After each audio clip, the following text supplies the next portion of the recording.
Bismillahirrahmanirrahim. Assalamualaikum warahmatullahi wabarakatuh. Subhanaka la ilma lana illa ma 'allamtana innaka antal alimul hakim. Wa la hawla wa la quwwata illa billahil aliyyil azim. Rabbi yassir wa la tu'assir wa tammim bil khair ya fattah wa bika nasta'in. Nahmaduhu wa nusalli wa nusallim ala rasulihil karim wa ala alihi wa ashabihil fatihina بهديهم على الحقيقة المجازة أما بعد أعوذ بالله من الشيطان الرجيم بسم الله الرحمن الرحيم والعصر إن الإنسان لفي خسر إلا الذين آمنوا وعملوا الصالحات وتواصوا بالحق وتواصوا بالصبر صدق الله العظيم وقال النبي صلى الله عليه وسلم نضر الله امرأ سمع مقالتي ووعاها ثم أدها كما سمع Rubba muballaghin aw amin sami'in aw kama qala alaihi wassalatu wassalam. Jadi alhamdulillah kita berada pada muka surat 316 iaitu pertanyaan Sayyidina Jibril alaihi salam. Pertanyaan Sayyidina Jibril selalu tersasul, pemikiran ke mana tak tahu. Iaitu pertanyaan iaitu perdebatan di antara Sayyidina Musa alaihi salam dengan Sayyidina Adam alaihi salam. Jadi di situ ialah perkataan jawab Nabi Musa, adakah Tuhan jawab Nabi Adam bila Nabi Musa alaihi salam bertanya kepada Nabi Adam, maka Nabi Adam pun tanya, Tuankah adakah Tuhan Nabi Musa? Tuankah Nabi Musa ni? Orang yang Allah telah melantiknya sebagai Rasul, yang mana Allah SWT telah melantik Nabi Musa alaihi salam sebagai Rasul. Jadi kita pun beriktikad Nabi Musa alaihi salam sebagai Rasul. Ada orang Yahudi telah menafikan Nabi Isa sebagai Rasul, dan orang-orang Nasrani menafikan bahawa Nabi Musa alaihi salam sebagai Rasul. Kita menerima kedua-duanya sebagai Rasul. Nabi Isa alaihi salam dan Nabi Musa alaihi salam adalah kedua-duanya Rasul Allah. Okey. Jadi orang yang mana Allah lantiknya sebagai Rasul, diberi kitab kepadanya, iaitu diberi kitabnya Taurat, dan didekatkan kepada Allah, dan Allah Taala telah dekatkan Nabi Musa alaihi salam dengannya, dan Allah berbicara dengan Tuhan. Yang ini Allah, sebab itu kita panggil gelaran Nabi Musa Kalimullah. Musa Kalimullah, iaitu orang yang bercakap dengan Allah. Bagaimana percakapan Allah dengan Nabi Musa? Hanya Allah sahaja yang tahu. Kita ahli sunnah wal jamaah dalam mazhab mutakaddimin, iaitu kita mengatakan kita tafwid, hanya Allah dan Nabi Musa saja tahu macam mana percakapannya dengan macam mana Allah bercakap tadi dengan Nabi Musa alaihi salam. Apa yang dikatakan, tengok satu kalam lafzi. Satu ialah kita sekarang nak menerangkan sedikit tentang kalam lafzi. Dulu sedikit saya telah ceritakan tentang beriman kepada, iaitu beriman kepada kitab. Dan dalam kitab tadi kita telah ceritakan tentang Al-Quran dan macam mana Al-Quran itu disusun. Okey. Sekarang kalam lafzi. Satu kalam lafzi. Kalam lafzi ialah satu lafaz yang kita keluarkan. Lafaz yang kita keluarkan daripada kalam lafzi tadi. Daripada kalam lafzi tadi, satu kalam ma'ani, satu perkataan ma'ani. Ma'ani ni dia tak ada lafaz dan dia tak ada huruf. Dia tak ada lafaz dan tak ada huruf. Tapi macam mana nak mengetahui makna? Nak mengetahui makna, maka kita berhajat kepada lafaz yang menunjukkan kepada makna. Kita menunjukkan satu lafaz yang menunjukkannya kepada makna. Okey.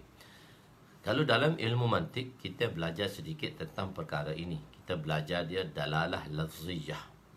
Dalalah yang menunjukkan, dalalah lafziyah. Dalalah iaitu satu petunjuk dengan menggunakan lafaz. Dan juga dalalah lafziyah. Dia ada dua dalalah. Dalalah lafziyah, dalalah yang menggunakan lafaz. Dan satu lagi dalalah ghair lafziyah, dalalah tanpa lafaz. Dan dalalah lafziyah pula ada 3. Dalalah ghair lafziyah pula ada 3.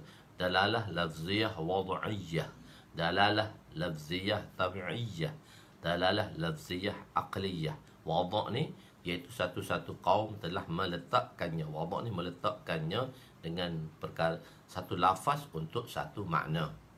Satu lafaz untuk satu makna.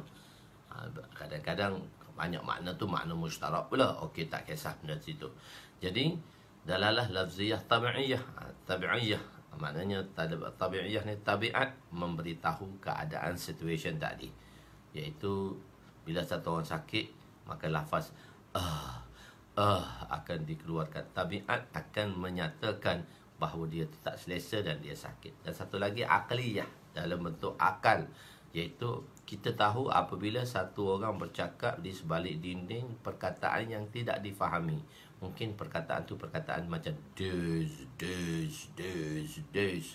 This tu kita tahulah ada orang yang ada lafiz, ada orang yang bercakap. Itu dalalah lafziyah wad'iyah, dalalah lafziyah tabi'iyah, dalalah lafziyah aqliyah, dalalah ghair lafziyah wad'iyah, dalalah ghair lafziyah aqliyah, dalalah ghair lafziyah aqliyah dan tabi'iyah. Tapi paling penting dalam 6 tu saja, iaitu dalalah lafziyah wad'iyah.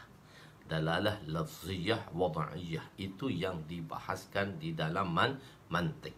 Okey. Dalalah lafziyah, lafaz yang menunjukkan kepada makna. Lafaz tadi menunjukkan kepada makna. Dan lafaz tu mesti ada huruf. Dan huruf lafaz tu ada huruf, ada alfabet. Maknanya kita dalam Malaysia kita gunakan huruf tadi, huruf ABC. Gabungan huruf-huruf tadi akan mengeluarkan satu lafaz, satu perkataan. Lafaz, huruf-huruf yang disusun dan akan mengeluarkan satu perkataan. Dan perkataan inilah kita panggil dia lafaz. Lafaz tu lafzi. Perkataan inilah, dan perkataan ini akan menunjukkan kepada satu makna. Misal contohnya kita kata ayam, A-Y-A-M, ayam. Maka lafaz ayam tadi ataupun kita gunakan dalam bahasa Jawi huruf hijaiyah, alif ya mim, alif ya mim. Okey, alif ya mim. Alif ya mim ni menunjukkan satu lafaz yang kita pronouncekannya dengan mengatakannya ayam. Dan lafaz ayam ni dia ada huruf dah. Dia ada huruf dan dia ada lafaz, dia ada huruf dan dia ada huruf dan dia ada lafaz. Dia ada satu huruf tu huruf hijaiyah, dan dia atau huruf tadi ada dah lafaz. Dia ada huruf dan dia ada lafaz. Dan lafaz itu ialah ayam. Ayam menunjukkan maknanya satu ekor ayam yang mana sejenis unggas, burung sejenis unggas yang mana dia bertaji, dan ayam ni dia tak boleh terbang macam mana burung lain. So kita dah faham dah sejenis unggas yang namanya ayam, berkaki 2 dan bertaji. Apabila ayam jantan lah, dia bertaji dan ada balung ayam. So kita telah meletakkan lafaz ayam ni kepada satu makna, iaitu ayam. Ni kita panggil dia dalalah lafziyah wad'iyah. Dalalah petunjuk dengan bentuk lafaz yang telah ditetapkan oleh sesuatu kaum, yang kita oleh satu kaum lah. Kalau kita bangsa Melayu, kaum Melayu meletakkan atau Nusantara meletakkan ayam itu pada seekor unggas yang berkepok, berkaki 2 dan bertaji. Okey, dan berparuh. Okey. Jadi kita faham di situ dalalah lafziyah wad'iyah. Dan satu lagi, dalalah ni menunjukkan makna. Dia menunjukkan makna. Kita menunjukkan makna, iaitu maknanya ialah seekor ayam. Bukan bermakna alif ya mim. Alif tu kepala, ya tu badan, mim tu ekor. Tak. Satu perkataan tu menunjukkan, dengan lafaz itu menunjukkan kepada satu makna. Sebab untuk memahami makna, untuk memahami ma'ani, untuk memahami ma'ani, ma'ani itu jamak kepada makna lah. Untuk memahami ma'ani, kita perlu kepada lafaz. Okey, faham? Jelas. Jadi, makna tak akan dapat difahami tanpa lafaz. Jadi, untuk memahami sesuatu hakikat, untuk memahami sesuatu maksud, maka kita berhajat kepada lafaz. Itu kita panggil dia dalalah lafziyah. Dalalah lafziyah, iaitu kita panggil dia kalam lafzi. Kalau kita sekarang kita pergi kepada Al-Quran, kalam lafzi. Satu lagi makni. Makni ni tak ada lafaz, tak ada huruf. Makni ni dia tak ada lafaz, tak ada huruf.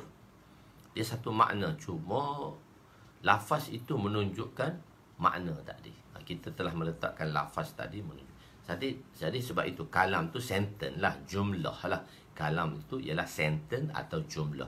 Jadi jumlah dalam bentuk lafaz, pronoun gabungan sekurang-kurangnya dua lafaz untuk sekurang-kurang nak menjadi satu jumlah tu dua lafaz.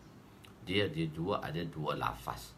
Zaidun qaimun, ada dua lafaz. Zaidun satu lafaz, qaimun satu lafaz. Dan maka dia jadilah satu sentence. Zaid sedang berdiri. Okey, selesai. Sekarang kita balik kepada Al-Quran. Al-Quran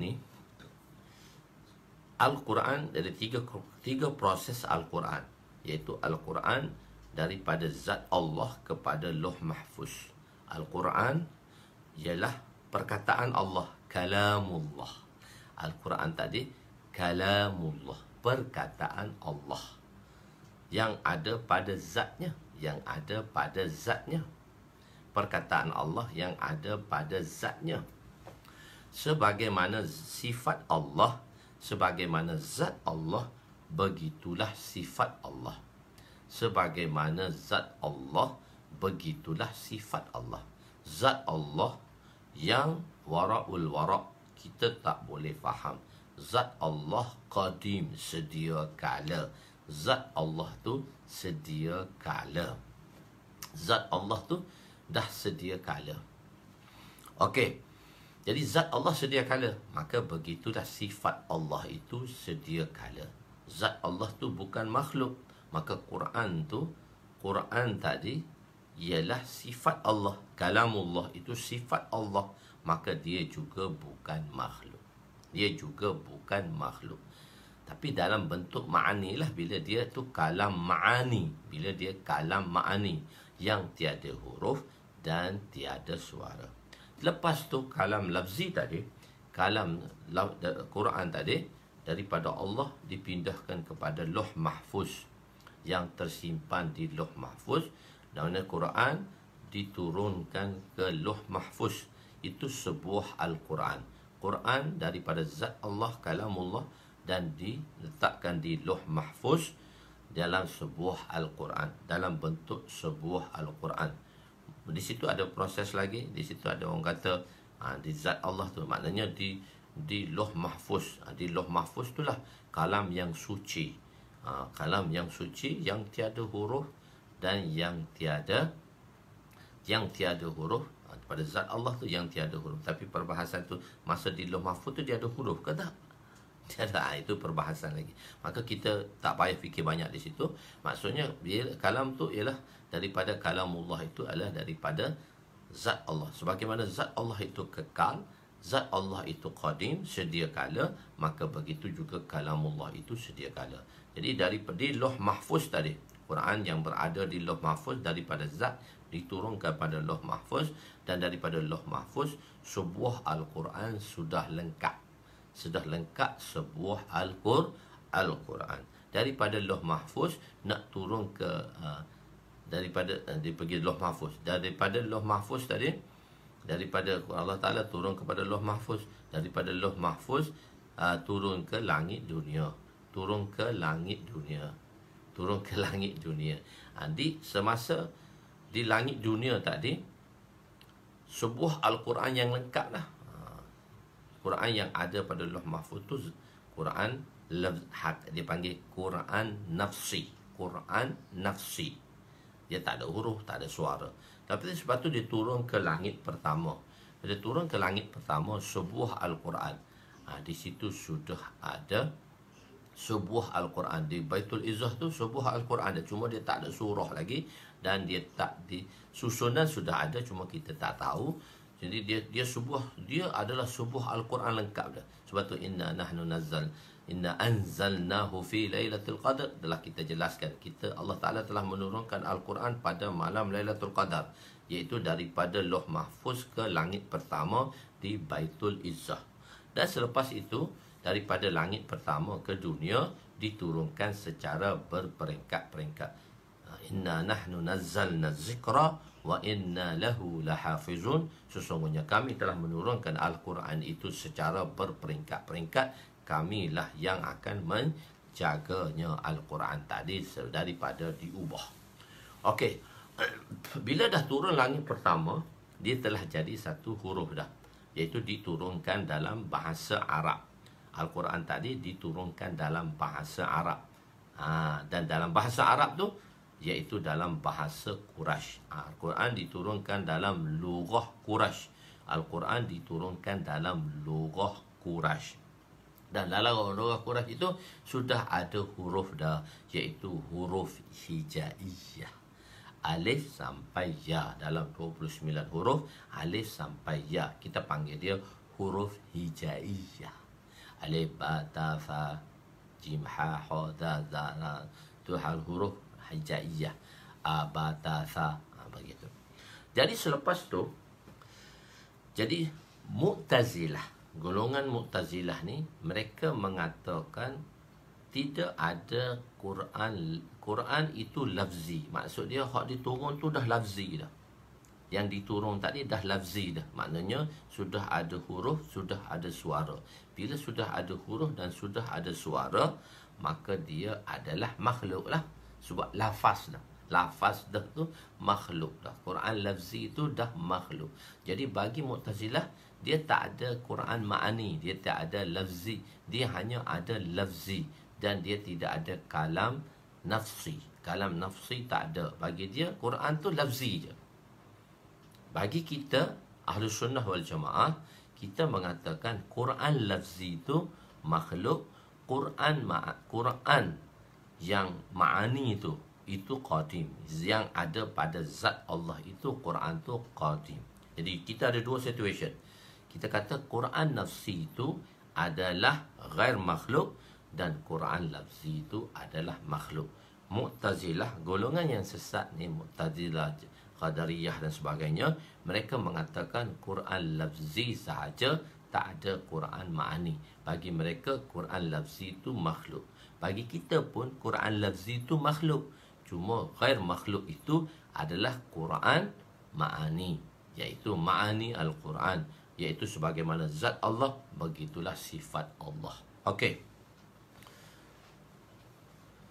Jadi di sini sebagaimana zat Allah dan sebagaimana sifat, tuan-tuan dengar betul-betul tuan-tuan ada tempat jangan tuan-tuan menulis lagi. Saya nak terangkan sekali ni, tuan-tuan boleh nak ulang lagi, nak tengok balik. Tapi tuan-tuan bila saya cakap satu-satu benda penting, tuan-tuan memberi perhatian kepada apa yang saya cakap ini. Okey. Jadi sebab itu perdebatan Mu'tazilah dengan Imam Ahmad rahmatullah alaih. Perdebatan di antara Imam Ahmad dengan Mu'tazilah. Imam Ahmad bila kerajaan Islam dipegang oleh kerajaan Islam, telah dipegang oleh satu pemimpin, dan selepas itu datangnya ilmu mantik. Jadi saya kata selepas Harun al-Rashid, maka datangnya Ma'mun al-Rashid. Semasa zaman Ma'mun al-Rashid, yang memberi nasihat kepada pemimpin ialah mereka yang beraliran Mu'tazilah. Jadi berlakulah perdebatan di antara Imam Ahmad dengan Mu'tazilah pada masa itu. Mu'tazilah mengatakan Quran makhluk. Imam Ahmad mengatakan Quran bukan makhluk. Dengan sebab itu Imam Ahmad telah ditangkap dan disiksa. Imam Ahmad telah ditangkap dan disiksa kerana tidak mengatakan Quran tadi makhluk. Imam Ahmad tetap berpendapat Quran adalah bukan makhluk. Okey, sebenarnya dalam masalah Ahlus Sunnah wal Jamaah, kita tengok pada masalah asal. Dalam masalah asal, Quran bagi kita ada dua situation. Quran lafzi dan Quran ma'ani. Kalam lafzi dan kalam ma'ani. Quran lafzi lah dan Quran ma'ani. Bagi kita ahli sunnah wal jamaah, kalam lafzi ni, Quran kalam lafzi ni makhluk lah. Sebab dah ada huruf dah. Ada huruf, ada suara dah. Jadi makhluk lah. Tapi kita beriktikad Quran ma'ani, iaitu kalam nafsi adalah bukan makhluk. Tapi oleh kerana fitnah pada masa itu mengatakan, Mu'tazilah mengatakan Quran makhluk. Jadi Imam Ahmad mengatakan Quran bukan makhluk. Lafzi ke nafsi tak kata. Quran bukan Quran bukan makhluk. Sebab pendapat Mu'tazilah masa itu mengatakan Quran makhluk. Sebab dia mengatakan Quran makhluk tu sebab dia tak ada kalam nafsi. Dia hanya ada kalam lafzi. Kita percaya kepada nafsi dan lafzi. Kita menerima kalam nafsi dan kalam lafzi. Dia hanya menerima kalam hanya lafzi. Tak ada nafsi. Iaitu ma'ani lah. Nafsi itu maksudnya ma'ani lah. Tak ada kalam nafsi. Kalam hanya lafzi. Kita ada kalam lafzi, kalam nafsi, yakni ma'ani, dua-dua. Jadi sebenarnya Imam Ahmad pun berpendapat Quran lafzi itu makhluk. Quran lafzi itu makhluk. Quran ma'ani itulah ghair makhluk. Tapi oleh kerana pada masa itu untuk menentang pendapat yang salah, maka Imam Ahmad mengatakan Quran bukan makhluk. Quran bukan makhluk. Jadi itu zaman pemerintah. Sebab tu zaman Imam Bukhari apa semua tu. Zaman Imam Bukhari, zaman tu zaman sensitif dengan perkara ni. Zaman sensitif dengan perkara ni. Sebab jatuhnya kerajaan Mu'tazilah, pemimpin-pemimpin yang dinasihatkan oleh kerajaan Mu'tazilah, benda yang sensitivity dalam masyarakat pada masa tu. Sehingga orang uji nak Imam Bukhari rahmatullah alaih dengan masalah pendapat dia makhluk ke tak makhluk. Tadi Imam Bukhari menjawab keadaan tadi lah. Dia kata lafzi itu makhluk. Lafzi itu makhluk. Nafsi itu ghair makhluk. Tapi dia bunyi makhluk dan tak makhluk. Dan orang kata Imam Bukhari ni juga Mu'tazilah juga. Itu pada masa tu. So masa tu sensitivity. Jadi masa sensitivity tadi, maka Imam Ahmad memilih mengatakan Quran bukan makhluk. Pendapat dia yang bukan makhluk tu ialah Quran nafsi lah, bukan Quran lafzi. Tapi Mu'tazilah tu, sebab tu bila kita nak berdebat dengan satu kaum, kita kena tahu apa pegangan mereka dan apa i'tikad mereka, supaya kita akan bahaskan dan kita cakapkan dengan apa yang ada dengan mereka, bahawa mereka boleh masuk dan mereka boleh faham dalam perdebatan tadi. Kalau kita mau masukkan akidah kita, mereka tak boleh faham. So kita nak jawab mereka tadi. So kita kena tahu macam mana stand mereka di dalam masalah tersebut. Okey, di situ panjang cerita pula perdebatan munazirah ni.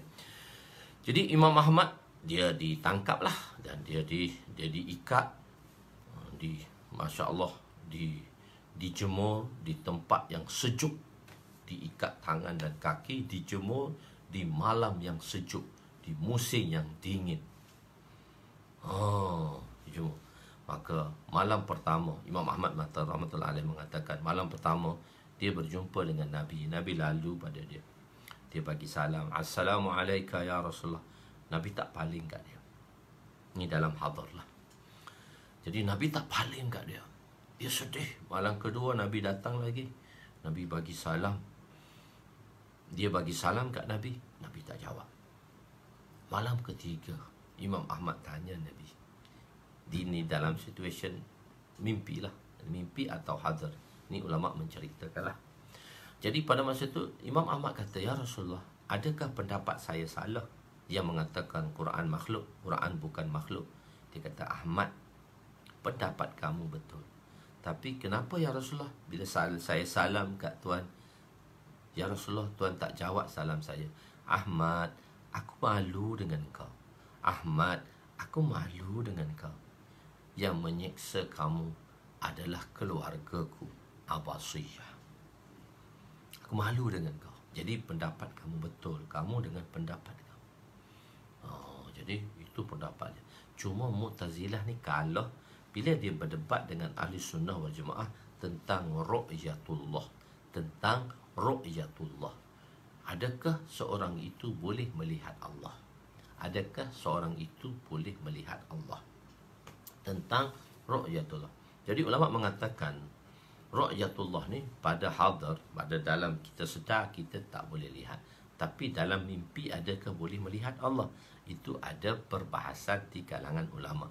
Oleh kerana zaman sekarang kontroversi benda ni, so kita tak cerita. Kita tak nak cerita benda-benda yang kontroversi, supaya orang tak salah faham. Orang yang banyak benda-benda yang agak kontroversi, so saya tak akan banyak cerita di sini. So kita mengaji, tujuan kita pada hadis yang kita nak faham dan supaya kita dapat amalkan. Cuma nak cerita sedikit sebanyak tadi tentang Quran nafsi dan Quran lafzi. Okey, boleh faham sedikit sebanyak. Jadi apa yang dikatakan oleh manusia ialah kalam lafzi. Apa yang kita cakap iaitu perkataan yang diucap dan apa yang berada di benuk fikiran, itu kita panggil dia kalam nafsi. Dia tak ada lagi dalam bentuk perkataan duduk dalam kepala kita. Kalamullah ialah kalam nafsi dan dia adalah qadim. Bila kalam nafsi dia qadim lah, sedia kala lah. Mu'tazilah tidak menerima kalam nafsi. Mereka hanya ada kalam lafzi lah. Jadi kalamullah lafzi telah menjadi hadis. Dan kita pun kata kalamullah lafzi adalah baru. Kalamullah nafsi adalah qadim. Itu pendapat kita ahli sunnah wal jamaah. Allah memberi loh mahfuz kepada kamu. Allah memberi loh kepada kamu, iaitu kitab Taurat tadilah. Loh maksudnya Taurat, iaitu kitab yang ditulis pada papan batu. Dalam kitab ini ditulis tibyanan likulli syai', menceritakan semua perkara.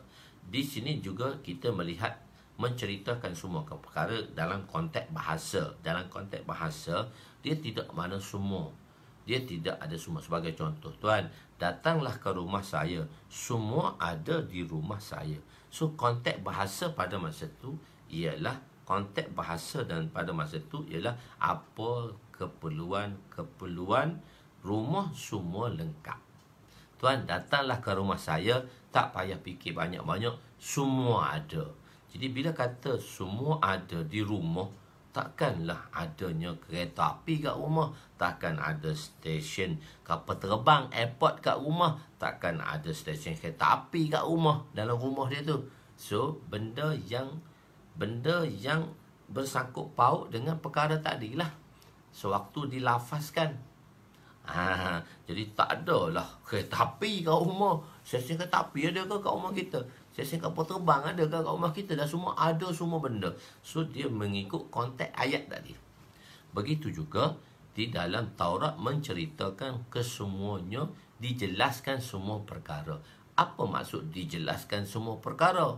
Iaitu tentang hukum ahkam yang terdapat pada Taurat. Semua hukum ahkam Bani Israel ni dijelaskan dalam Taurat. Tidak hukum ahkam kepada umat kita Nabi Muhammad sallallahu alaihi wasallam, tak. Sebab hukum ahkam hanya pada Bani Israel dijelaskan di dalam Taurat. Wa tibyanan likulli syai', menjelaskan semua perkara, iaitu menjelaskan tentang hukum ahkam yang diturunkan kepada Bani Israel. Sebab perkataan konteks itu, percakapan itu, kita mengikut konteks ayat. Okey. Penerangan mengenai setiap perkara, makna munasabahnya ialah ditulis mengenai semua hukum ahkam syariat Nabi Musa. Kulli syai' terjemahnya mengikut tempat dan keadaan. Konteks kepada ayat tadilah. Mengikut tempat, dengan seperti seorang menjemput, tuan, datanglah ke rumah saya, semua ada di rumah saya. Maksudnya semua ada di rumah saya bukanlah makna segala benda ada. Maksud semua ada dalam percakapan ini ialah semua keperluan rumah yang diperlukan oleh seseorang. Nabi Musa AS mengatakan kepada Nabi Daud. Nabi Musa AS Nabi Musa mengatakan bahawa 40 tahun sebelum Adam dicipta, Allah telah menulis di dalam Taurat bahawa Nabi Adam akan memakan buah khuldi. Jadi ni balik pada topik. Jadi Nabi Adam kata, Nabi Musa kata, sebab Tuhan lah kita kena keluar daripada syurga. Sebab Tuhan makan buah khuldi lah kita kena keluar daripada syurga. Kita kena keluar daripada syurga tempat Tuhan makan buah khuldi lah Adam. Sebab tu habis semua anak-anak cucu semua tidak kena keluar daripada syurga. Tidak, kita penghuni syurga lah. Tak duduk dalam syurga sampai sekarang. Tapi sebab Tuhan makan lah. Jadi Nabi Musa, Nabi Adam, Nabi Musa korek macam tu, Nabi Adam pun melenting lah sikit. Dia kata, Musa, kamu tak baca dalam kitab engkau. Jadi di sini Nabi Adam menjawab tentang takdir. Kenapa kau nak salahkan aku? Takdir dah tetap untuk diri aku. Kau tak baca kah dalam Taurat, Musa? Tak baca. Musa kenapa tak baca? Ni hafal lagi. Dia kata dalam bahasa kita macam tu lah. Hafal lagi lah. Kenapa tak baca? Tak baca kau dalam kitab Taurat tu tulis sebelum Adam AS dicipta 40 tahun Allah SWT telah tetapkan ketetapan pada Adam bahawa dia makan buah khuldi. Apa engkau salahkan aku? Itu maknanya apa? Dan sebelum ni dalam hadis pertama kita kata Allah SWT telah meletakkan takadir ini. Allah Ta'ala telah menulis semua takadir ni, kompletnya semua takadir ni ialah 500 tahun sebelum Allah jadikan langit dan bumi. Jadi dalam hadis sebelumnya dinyatakan semua takdir ditulis 50,000 tahun sebelum penciptaan langit dan bumi. Jadi seolah-olah ada pertentangan, yakni ada persoalan antara hadis ini dengan hadis yang sebelumnya. Jawapannya 50,000 tahun itu ditulis untuk seluruh takdir. Maknanya proses penulisan tu 50,000 tahun tu seluruh takdir.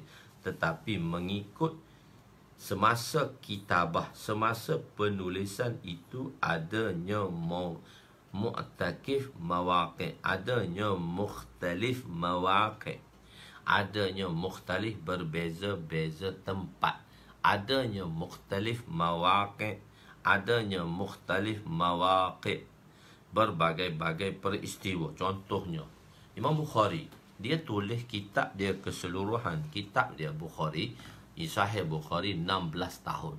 16 tahun tu sebuah komplit, sebuah Bukhari itu menulis dalam masa 16 tahun.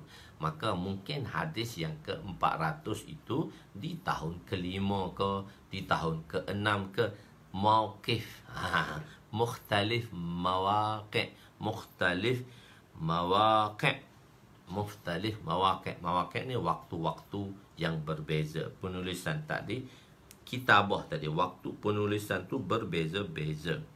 Jadi Imam Bukhari telah menulis syarah beliau dalam jangka 16 tahun. Tapi ada hadis tertentu mungkin ditulis pada tahun ke-5, ada yang ditulis pada tahun ke-6 dan sebagainya.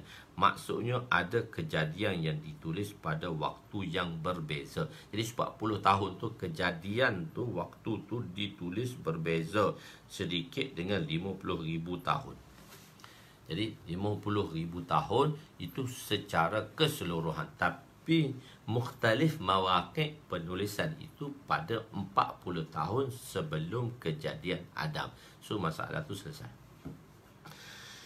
Adakah Tuhan mendapati dalam Taurat itu ayat yang sebagaimana terdapat dalam surah Toha?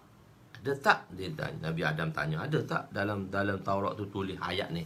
Wa asa Adamu rabbahu faghawa. Asa ni maksiat lah. Maksiat ni dosa lah. Dan kita ahli sunnah wal jamaah ialah kita beriktikad bahawa Nabi-Nabi maksum daripada dosa. Sama ada dosa kecil, sama ada dosa besar maupun dosa kecil, iaitu terselamat daripada dosa.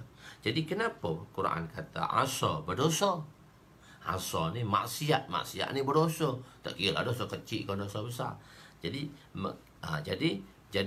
Nabi Adam AS tanya Nabi Musa, ada tak ayat dalam ada tak ayat dalam Taurat ni, ayat ni, wa asa Adamu, seperti ayat dalam surah Taha, pada ayat yang ke surah Taha tadi, pada ayat yang ke-21. Ayat ke-21. Surah 21. 21 ke? 21. Ayat yang ke-21. Ada tak? Begitu. Mengikut pendapat jamhur, semua anbiya adalah maksum. Mereka terpelihara daripada setiap dosa besar ataupun dosa kecil, sesudah nubuah atau sebelum nubuah. Masa lepas dia jadi nubuah, semasa dia jadi nubuah, dan maksudnya sesudah nubuah maknanya sudah mendapat tugas nubuah, dan sebelum tu dia dah maksum. Cuma apa yang berlaku, dan telah kita jelaskan sedikit sebanyak pada beriman dengan kitab, berlakunya ialah kesilapan ijtihadi. Kita panggil dia khata' ijtihadi. Dan kesilapan ijtihadi ini tidak dikira dosa. Kenapa berlaku kesilapan ijtihadi? Kerana terlewatnya wahyu untuk melakukan sesuatu perkara. Untuk lakukan satu perkara, proses seterusnya, Nabi-Nabi menunggu wahyu. Tapi wahyu tak datang, maka Nabi-Nabi telah membuat keputusan daripada ra'yinya, pendapatnya. Dan jika pendapat itu betul, diteruskan. Jika pendapat itu salah, maka Allah Ta'ala akan betulkan balik pendapat tersebut. Cuma mujtahid tak dibetulkan. Kita dah bincang dah dalam bab mujtahid. Dalam bab ilmu tu, mujtahid, hak mana tepat dan kurang tepat tak diceritakan. Tapi anbiya dijelaskan. Fasbir li hukmi rabbika fala takum qasahibil hud. Jangan bersabarlah kamu dalam menanti perintah Allah. Janganlah kamu sampai jadi sahabat ikan yang ditelan oleh ikan, yang mana Allah peringatkan kepada Nabi kita, Nabi Muhammad sallallahu alaihi wasallam, tentang cerita Nabi Yunus alaihi salam. Dan cerita Nabi Yunus alaihi salam telah saya jelaskan di dalam siri-siri yang lepas. Okay. Kesilapan mujtahid tidak diperbetulkan oleh Allah, akan tetapi kesilapan khata' ijtihadi para nabi-nabi diperbetulkan oleh Allah. Dilihat pada lafaz Adam telah mengingkari Allah. Dalam Al-Quran ada beberapa tempat yang berbeza menceritakan kesilapan Nabi Adam. Ada ayat yang menyatakan tentang kelupaan Nabi Adam. Jadi konteks bahasa ni, sebab oleh kerana Nabi Adam ni terlalu dekat dengan Allah, dan Allah menceritakan tentang makan buah khuldi ni kepada Nabi Adam dalam 3 ayat yang berbeza. Kata satu pelupa, kata was-was, dan kata dosa. Pelupa tak berdosa lah, was-was pun tak berdosa lagi. Berdosanya bila makan. Jadi dalam menceritakan tentang makan buah khuldi kepada Nabi Nabi Adam AS, ada 3 ayat yang berbeza. Satu ayat dalam surah Taha ayat 115 mengatakan fanasiya walam najid lahu azma. Dia terlupa. Nabi Adam tu terlupa tentang makan buah khuldi. Kata jangan makan, dia terlupa, dia pergi makan. Adakah semasa kita sedang berpuasa, kita terlupa makan, puasa kita batal? Puasa kita masih on. Alhamdulillah, rezeki pula tengah puasa boleh makan lagi. Biasanya berlaku apabila puasa sunat lah. Kalau puasa wajib terlupa, jarang sangat, sebab situation pada masa tu, environment pada masa tu, semua orang berpuasa. Cuma kalau puasa sunat ni, orang tak puasa, kita puasa. Mungkin orang sikit saja puasa, ramai orang tak puasa. Jadi dalam keadaan terlupa, maka makan dalam keadaan terlupa tak berdosa. Puasa masih on, puasa tak batal dan tak berdosa, pahala dapat, makan pun kenyang. Okey. Jadi Allah Ta'ala kata kepada Nabi Adam tentang makan buah khuldi dalam satu ayat, fanasiya, Adam AS terlupa ni tak berdosa lah. Begitu. Dan tidak mendapat keazaman, dan dia tak azam pun. Kalau azam dosa dah, tapi tak azam tak dosa lah. Kita dah beritahu azam. Apabila terlupa, maka ia tidak dikira dosa. Kami tidak mendapati padanya keazaman untuk melakukannya. Falam najid lahu azma. Maknanya bukan dosa tetapi tidak utama. Ghair aula, bersalahan daripada perkara yang lebih utama. Itu kita panggil dia ghair aula. Tapi terjemah dia persalahan daripada perkara yang lebih utama. Itu terjemah kitab lama. Gitu. Ghair aula maksudnya, ghair aula ni bersalah. Ghair tu bersalahan. Bersalahan aula daripada perkara yang lebih diutamakan. Okey, terdapat apabila terlupa. Dan satu ayat lagi dalam surah Al-A'raf ayat 20, fawaswasa lahumus syaitan. Syaitan telah mewaswaskan kedua-duanya. Makanlah, tak apa. Makan ni Allah Ta'ala kata jangan dekat aja. Tapi dia kata tak suruh makan. Dia tak waswas dah. Tak suruh makan, maksud dekat ni, dia belik dah ayat dia. Jadi dia dah waswaskan Nabi Adam. Itu agak keras sedikit. Bahasa itu agak keras sedikit. Okey, lepas tu bahasa keras sangat. Bahasa keras. Adam telah diwaswaskan dalam perbuatan waswas, dimaafkan. Dalam ayat surah Taha juga, ayat yang ke-121, fa'asa Adamu rabbahu faghawa, dengan itu durhakalah Adam AS kepada Tuhannya, lalu tersalah jalan daripada mencapai hajatnya. Dia capai hajat dia lah. Hajat dia apa dia? Kau makan, kau kekal lah. Hajat dia untuk kekal di dalam syurga. Maka dengan sebab makan tu tersalah jalan, menyebabkan terpaksa dikeluarkan daripada syurga. Sebab syaitan hasut ni. Dia kata jangan dekat. Kalau dekat kamu akan makan. Kalau makan maka hajat kamu untuk tinggal di syurga kekal. Tapi makan juga. Dalam menceritakan tentang memakan buah larangan ini, Allah telah menceritakan 3 tempat yang berbeza. 3 tempat yang berbeza. Ya, siapa yang nak tangguh dulu? Okey, tak apa. 3 tempat yang berbeza menunjukkan bahawa Nabi Adam tidak melakukan dosa. Asalnya apabila seorang itu mempunyai hubungan baik dengan seseorang, maka sedikit sahaja kesalahan maka menyebabkan dia akan dimarahi. Orang yang terlalu kita sayang, dia buat perangai dengan kita. Allah buat perangai sungguh. Jadi maka dia akan dimarahilah dengan kesalahan sikit tadi. Seumpama kita berkata, zalim sungguh kamu ni. Dekat dia bagi 3 biji buah durian. Kat aku kau bagi sebiji. Zalim apa dah baginya walaupun sebiji. Tapi kata zalim kau. Kat dia kau bagi 3. Kat aku kau bagi 1 je. Orang yang memberi itu dikatakan zalim.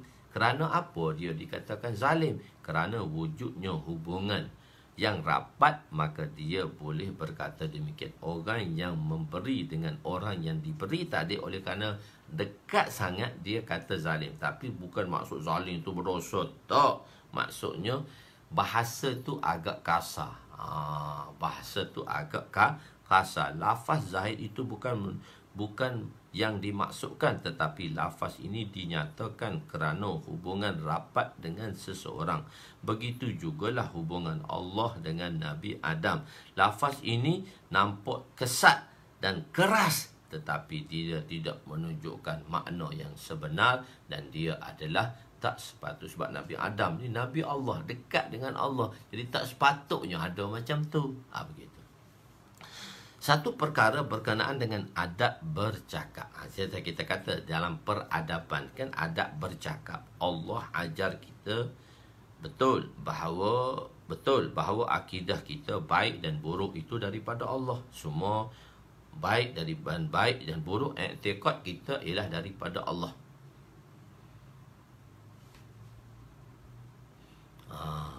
Iaitu baik dan buruk tadi daripada Allah SWT. Jadi kita pun kata Allah ajar kita betul bahawa akidah kita baik dan buruk itu daripada Allah. Tetapi secara beradabnya kita diajar bahawa segala yang baik daripada Allah dan yang buruk itu daripada kelemahan kita. Sebab firman Allah SWT, ma asabaka min hasanatin faminallah wa ma asabaka min sayyi'atin famin nafsik. Surah An-Nisa ayat 79.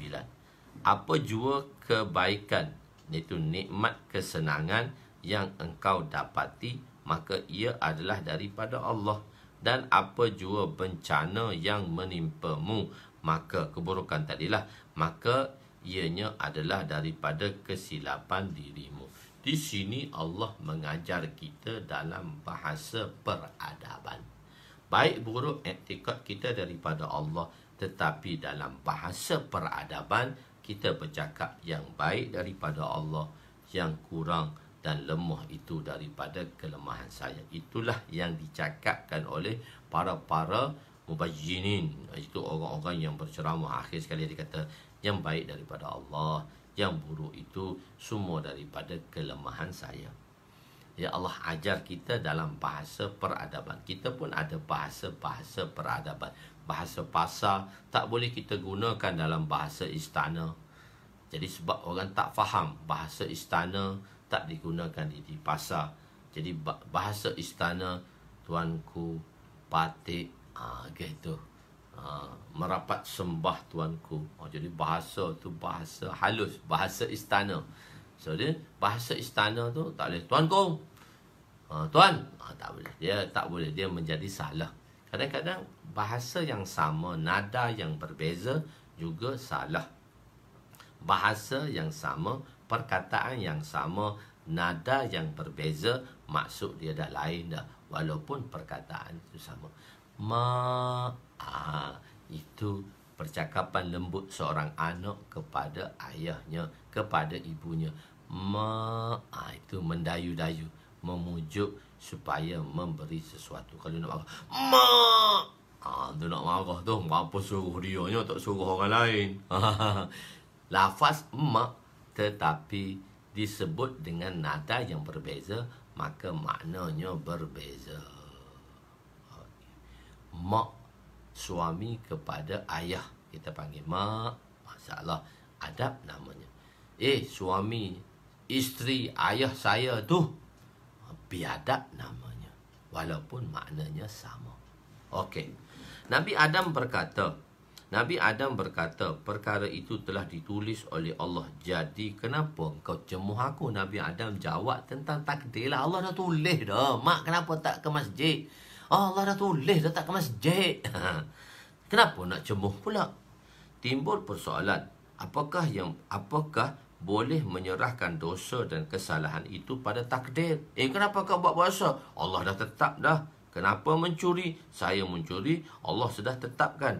Berkata demikian ialah sesuatu yang salah. Kata macam tu salah. Jawab dengan takdir ni salah. Allah sudah tetapkan pada saya curi. Itu saya curi sebab Allah dah tetapkan. Berkata demikian itu adalah salah. Memanglah dalam pendapatan Nabi Adam menyatakan ianya satu ketetapan takdir. Aku dah makan buah khuldi ni. Tetapi apabila Nabi Adam diturunkan di dunia, Nabi Adam telah bertaubat dan memohon ampun dengan Allah, menyesali dan menangis akan kesilapan kecil beliau selama 40 tahun. Jadi tindakan kena buat. Bila datang ke dunia dan bersalah, tak boleh salahkan takdir, maka tindakan perlu diambil macam mana untuk menghapuskan kesilapan dengan bertaubat. Rabbana zalamna anfusana wa in lam taghfir lana wa tarhamna lanakunanna minal khasirin. Rabbana, hai Tuhan kami, zalamna, sesungguhnya kami telah menzalimi diri kami, anfusana, diri kami.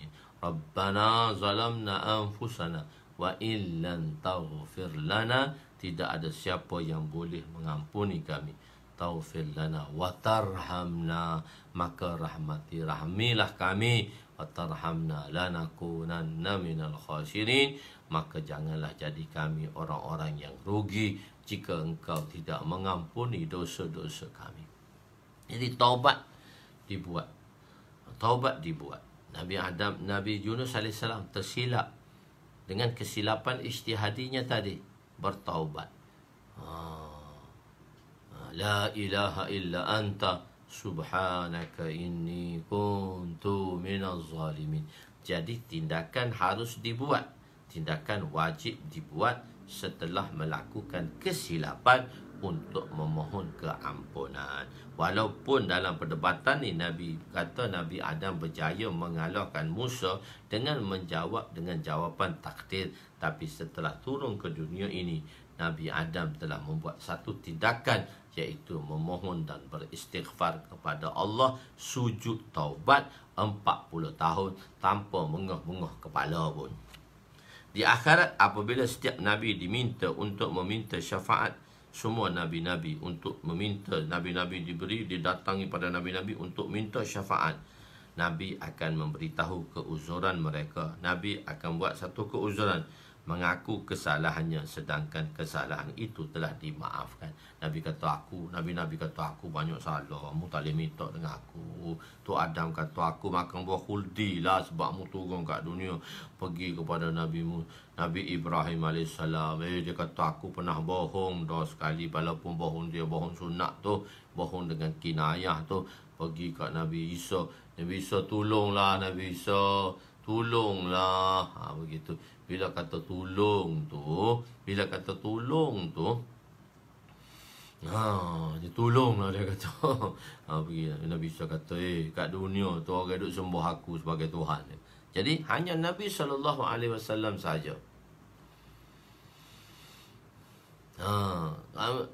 Hanya Nabi SAW sahaja yang akan berdoa, itu kita panggil dia syafa'atul kubra, maka berakhirnya penderitaan pada mahsyar 50,000 tahun yang akan dialami oleh setiap manusia. Di akhirat apabila setiap Nabi diminta untuk meminta syafaat, semua Nabi akan memberi keuzuran mereka, mengakui kesalahannya, sedangkan kesalahan itu telah dimaaf oleh Allah. Tetapi hendaklah memberitahu bahawa setiap Nabi tetap mengatakan kesalahan mereka. Jawapan yang diberikan oleh Nabi Adam menyebabkan Nabi Musa tidak terjawab. Nabi mengatakan Nabi Adam telah mengatasi Nabi Musa dalam perdebatan itu. Kejadian insan. Macam mana kejadian insan? Wan Abdullah bin Mas'ud radhiyallahu anhu qala haddatsana Rasulullah sallallahu alaihi wasallam wa huwa sadiqul al-masduq.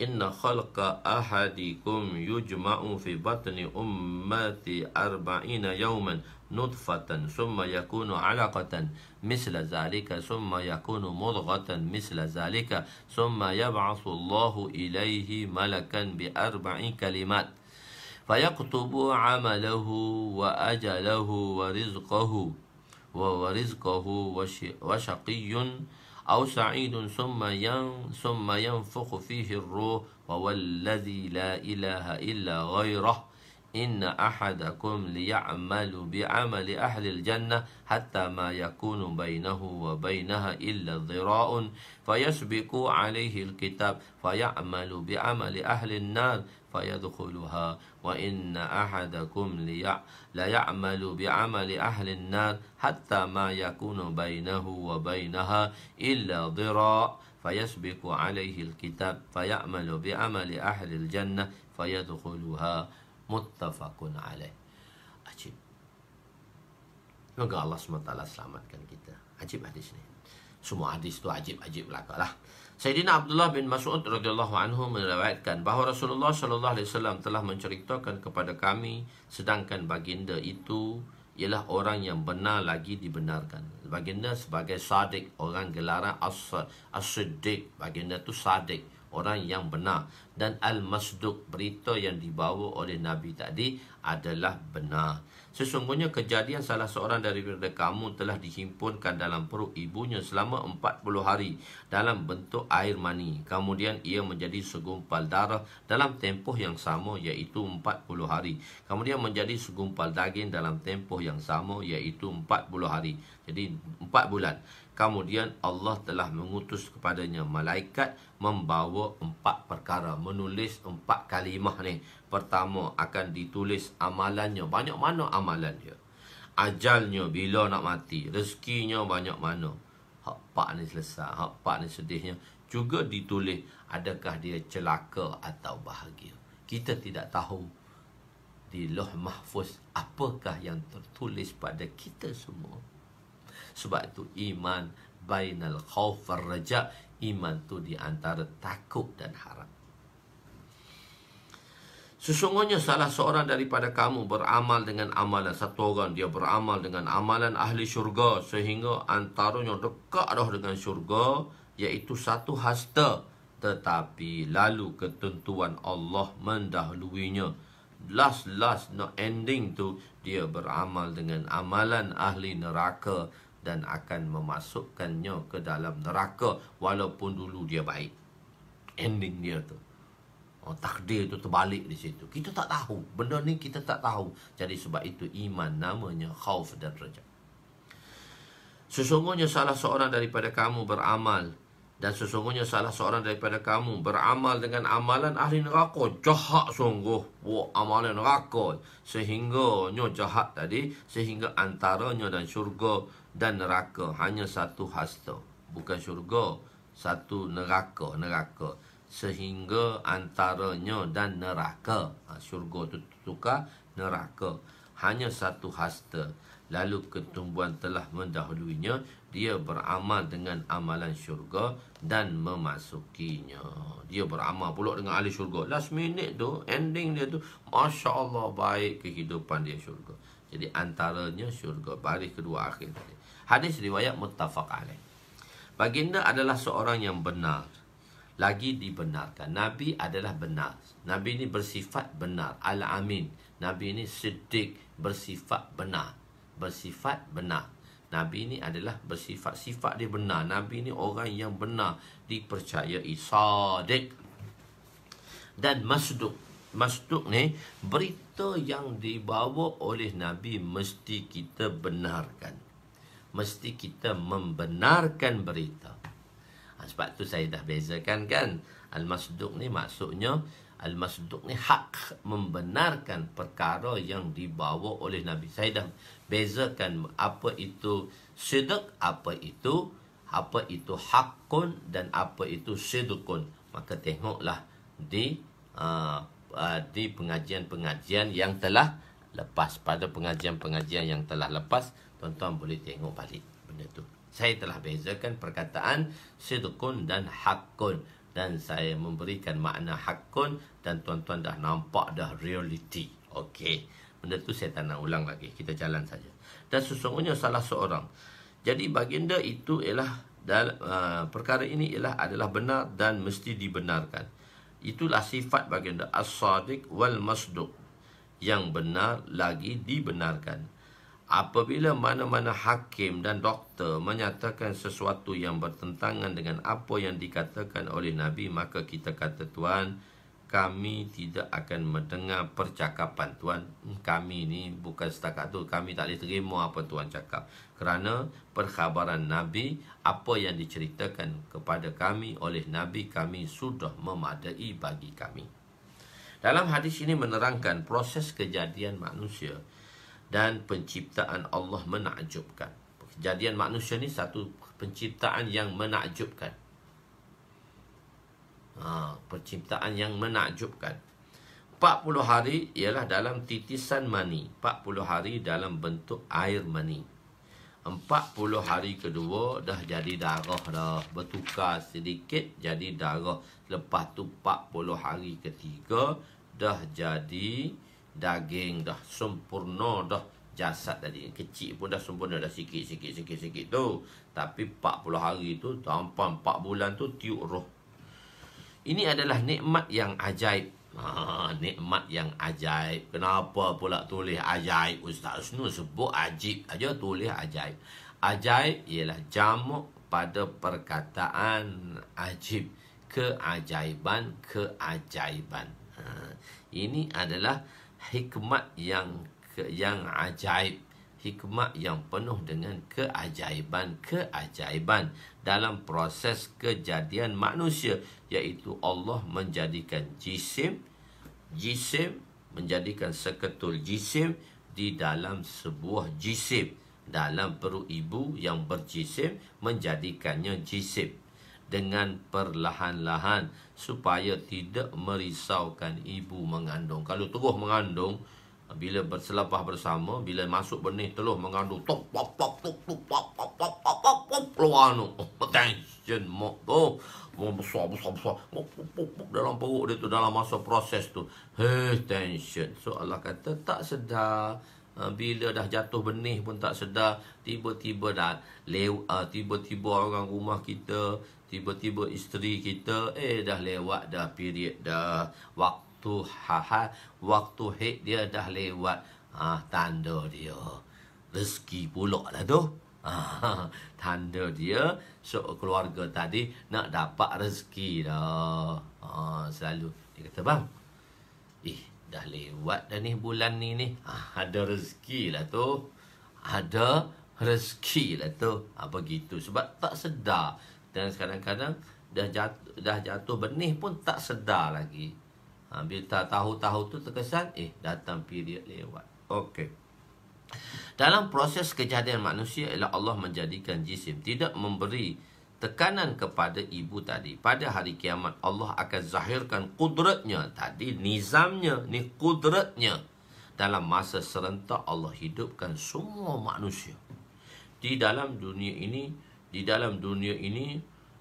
qudratullah. Di dunia ini qudratullah. Allah zahirkan secara qudratullah. Allah zahirkan secara perlahan-lahan. Dunia ni sunnah dia tu di dalam bentuk kudrat tadi, Allah lahirkan perlahan-lahan. Allah lahirkan kudrat dia juga, tapi dalam bentuk perlahan-lahan.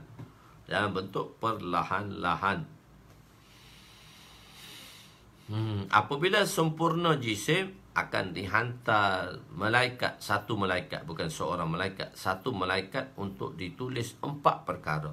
Tulis dah. Banyak mana amal dia kat dunia ni. Tapi Allah tak bagi tahu pun. Malaikat tu tulis je. Dan disimpan dalam Lauh Mahfuz. Akan ditulis amalannya, ajalnya, bila mati dia. Bila seorang itu mati, mana dia. Bila seorang itu lahir, mana dia ada tarikh kematian. Rezekinya banyak mana.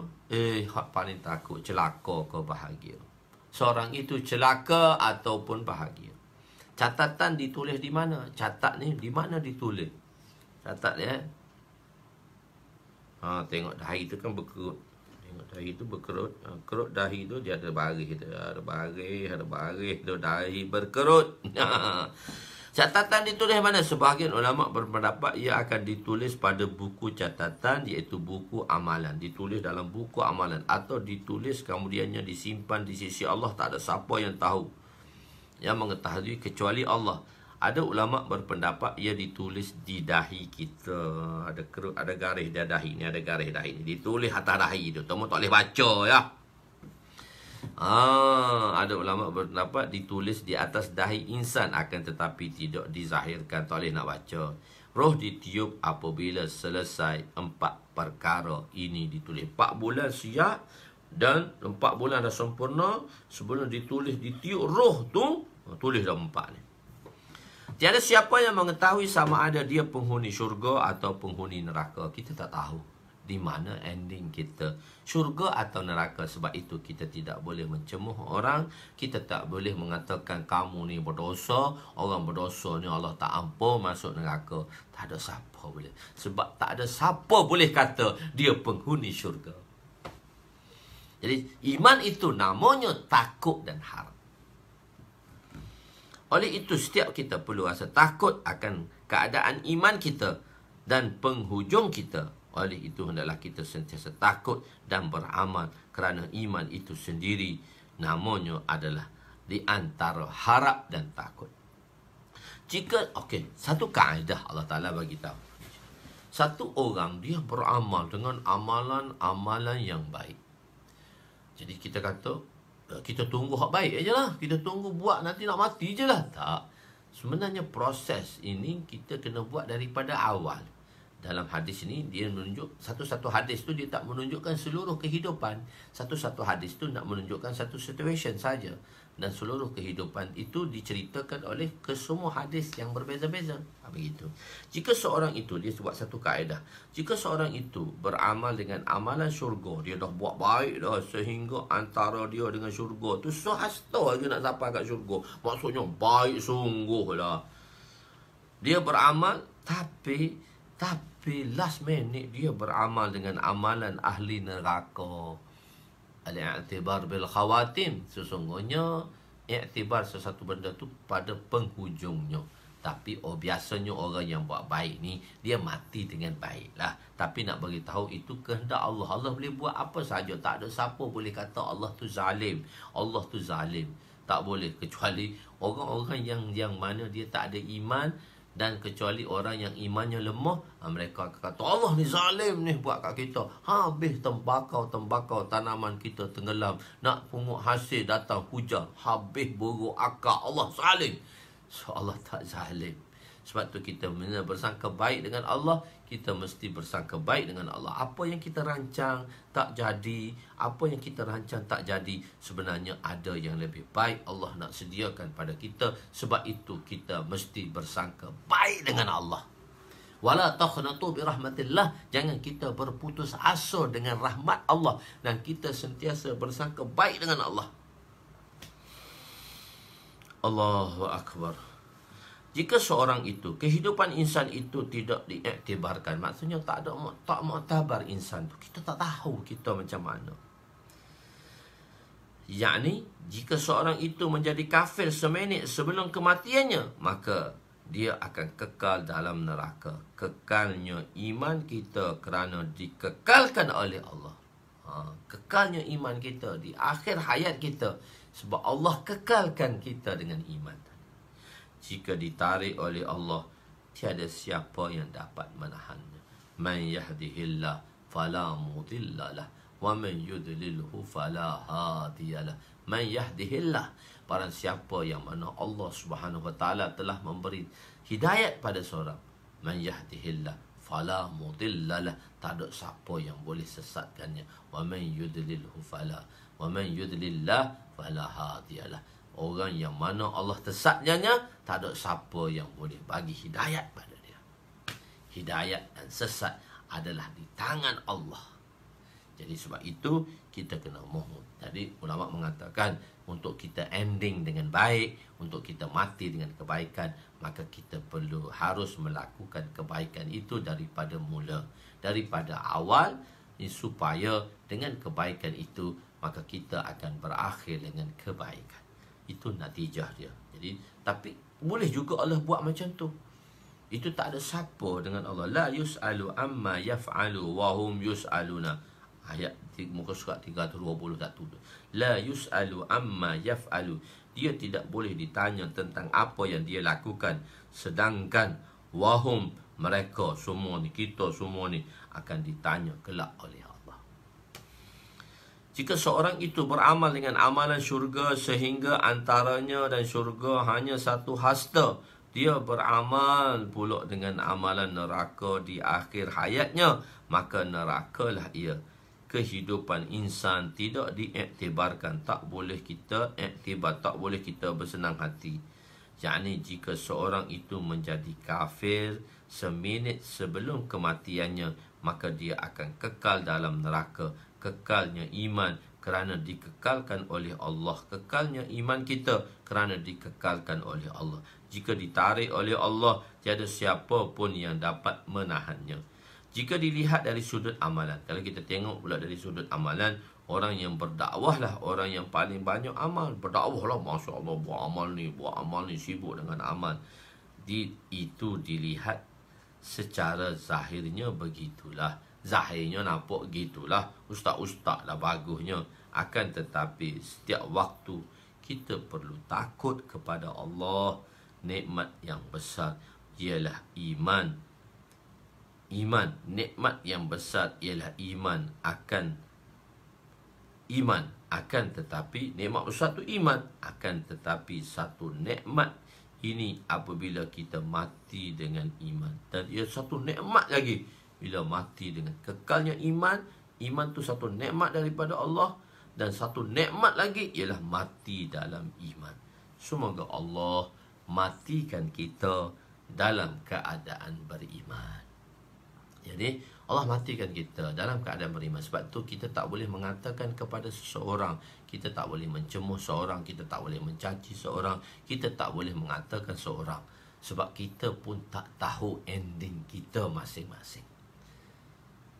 Sa'idun aw saqiyun, sa'idun aw syaqiyun, sama ada bahagia atau sama ada bahagia celaka, kita tak tahu.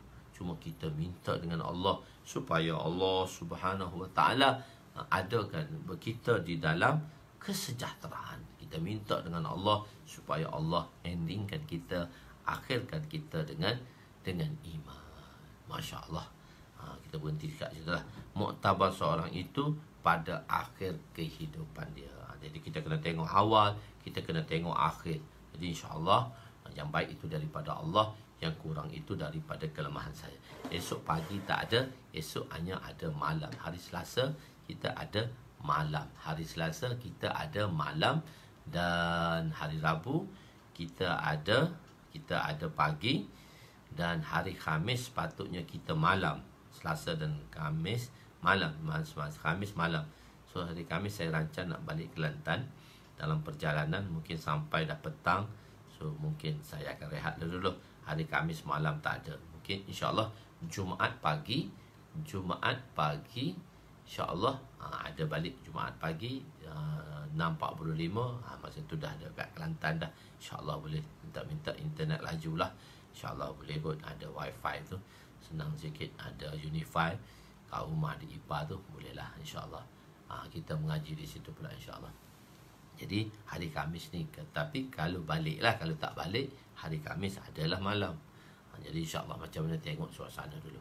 Tapi niat tu nak balik lah. Hari Khamis balik, Khamis, Jumaat, Sabtu, Ahad baru ada kerja kat Kelantan. Isnin akan balik ke Kuala Lumpur. So Isnin tu ada pagi kuliah dia.